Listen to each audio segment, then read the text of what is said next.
If you're rebuilding a brake master cylinder and you have two pistons on the bench, how do you tell which one is primary and which one is secondary?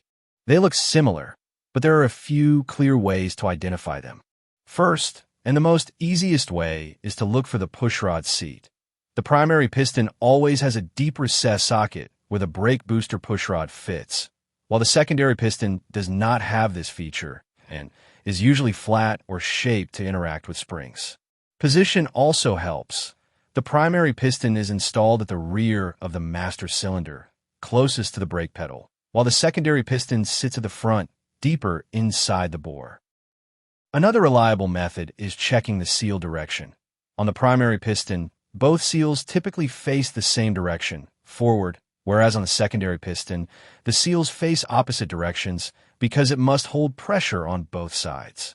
Additionally, the secondary piston is usually a floating component held between two springs, while the primary piston directly interfaces with the pushrod and has a simpler configuration. By checking for the pushrod socket, seal orientation, and overall design, you can quickly and accurately distinguish the primary piston from the secondary piston during assembly. If you found this helpful, don't forget to like, share, and subscribe for more automotive content.